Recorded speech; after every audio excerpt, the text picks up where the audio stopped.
Alors, petite présentation vidéo de cet adaptateur ODB. Donc voilà, un petit adaptateur qui permet de remonter pas mal d'informations, des diagnostics, des analyses, des métriques sur le véhicule.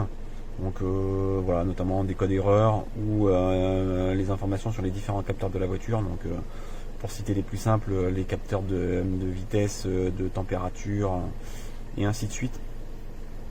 Donc là il s'agit d'un petit capteur en mode Bluetooth, donc on le connecte sur la voiture et ensuite il communique avec le téléphone via Bluetooth. Donc il existe aussi des modèles Wi-Fi, il me semble. Donc je pense que le modèle Wi-Fi est un peu préférable dans le sens où je pense que la qualité de connexion et la stabilité est meilleure et on a aussi une plus grande portée. Mais bon là le Bluetooth fonctionne bien. Donc avec ce petit adaptateur est fourni bien évidemment une notice, donc une petite notice qui va nous permettre en fait de nous indiquer quelles sont la manière de le connecter au véhicule, et ensuite les quelques applications qui sont recommandées, suggérées par le constructeur là en l'occurrence, donc comme on peut voir ici, et ensuite la manière justement de paramétrer l'application pour remonter les informations. Donc là en l'occurrence c'est Torchlight qui est préconisé et suggéré dans la notice pour Android, et pour iOS on a une autre application qui est suggérée. Donc bien entendu il n'y a aucune application qui est fournie avec l'appareil, il faudra vraiment utiliser des applications tierces, donc faites par d'autres sociétés ou d'autres développeurs, mais là on n'a vraiment aucune application de fournie avec. Donc à noter que là je l'ai connecté à une Clio dernière génération, donc pas de problème de connexion en particulier, ça fonctionne plutôt bien. Voilà, donc il suffit juste de le connecter, il faut avoir mis le contact et ensuite appuyer sur le petit bouton qui est en façade. Alors, je sais pas trop si on va le voir, la petite lumière bleue de Bluetooth va clignoter très vite. Et ensuite dans son téléphone on va appairer le téléphone avec le bon appareil, en sachant qu'il y a deux signaux Bluetooth différents, un signal pour iOS et un signal pour Android. Donc bien faire attention de bien choisir celui qui correspond à votre téléphone. Donc ensuite, comme je le disais, on va télécharger une application. Donc là moi en l'occurrence j'utilise Car Scanner, qu'on peut voir en haut.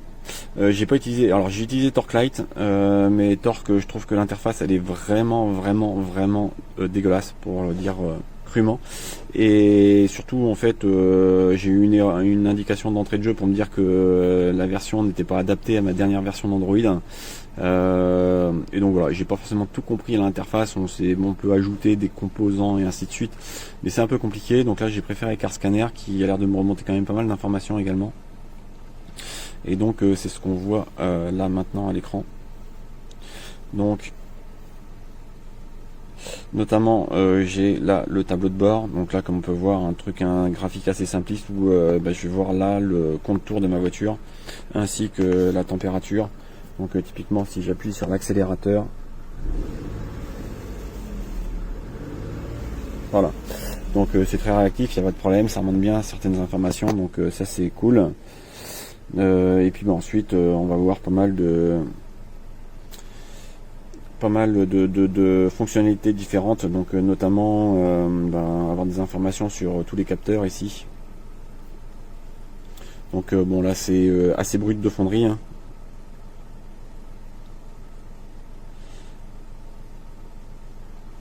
Donc bon voilà, et ensuite on va avoir notamment tout ce qui est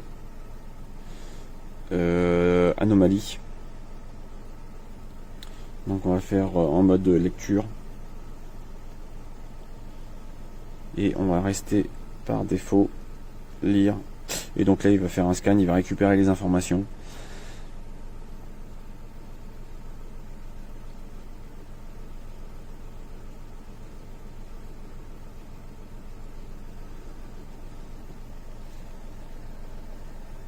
Et voilà, aucun défaut détecté. Bon.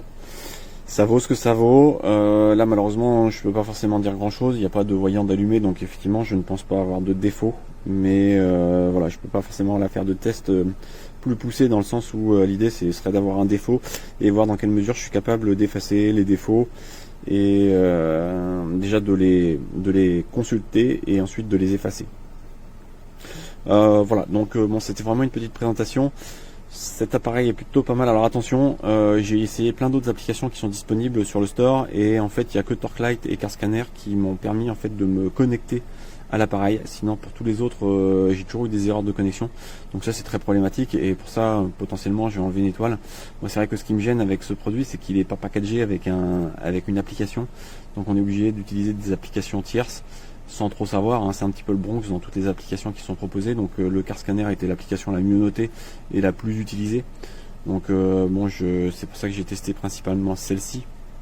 Mais bon voilà, c'est dommage en fait. Le constructeur propose pas mal d'applications, mais il y en a certaines qui marchent pas, il y en a certaines qui sont plus ou moins abandonnées, qui sont plus en développement. Bon, c'est un peu compliqué, c'est un petit peu laissé à l'abandon, je trouve, et ça c'est dommage. Voilà, sinon dans l'ensemble, je peux pas forcément, bon voilà, toutes les remontées de capteurs ont l'air correctes. Après voilà, au niveau des codes erreurs, savoir si on est capable de les effacer, dans quelle mesure on est capable de les effacer, là je vais pas forcément pouvoir vous dire. Donc à voir au cas par cas, à voir si c'est compatible avec toutes les voitures également. Là pour le coup c'est compatible avec une voiture quand même assez récente, donc ça c'est plutôt bien. Mais après bon voilà, on pourra peut-être avoir des défauts de compatibilité sur certaines voitures, je ne sais pas trop. Donc à voir également. Donc c'est pas forcément un test exhaustif. Peut-être que je mettrai à jour si jamais un jour j'ai un code erreur et que voilà, je peux donner une information un petit peu plus précise. Mais là dans l'immédiat, bon voilà, ça permet de savoir que le produit fonctionne quand même plutôt bien, que la connexion est opérante, et que finalement après c'est essentiellement l'application que vous allez choisir qui va vous donner un maximum d'informations, et en plus dans une interface jolie ou pas jolie, facile à utiliser ou pas facile. Là pour la plupart les interfaces sont quand même assez austères, je trouve, et pas forcément faciles d'accès, donc plutôt réservé à des personnes qui s'y connaissent un petit peu. Voilà ce que je pouvais dire sur cet appareil qui fonctionne comme il se doit a priori, donc voilà.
Hi guys, welcome to my little review of the V-Link MC Plus.